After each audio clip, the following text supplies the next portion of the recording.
রাত ৩টেরও আগে ঘুম ভেঙে গেছে যেহেতু আজকে পয়লা পৌষ। মারা অনেকে মিলেই কালীতলাতে পুজো দিতে গেছিল।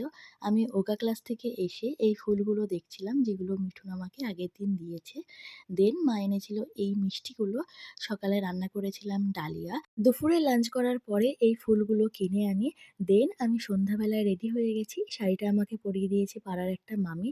আর এই চুলগুলো ১ ঘন্টারও বেশি টাইম নিয়ে কার্লস করে দিয়েছে প্রিয়াঙ্কা। না হলে আমার একার পক্ষে এত বড় চুল করা কখনোই সম্ভব ছিল না। আর আমি রেডি হব, আমার বেডের অবস্থা এরকম হবে না, এটা তো হতেই পারে না।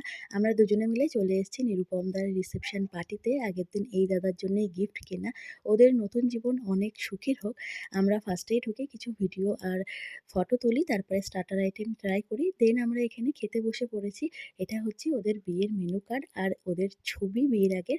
খাওয়া দাওয়ার পর কন্যাযাত্রীও চলে আসে। আর এটা হচ্ছে আমার পচা বর।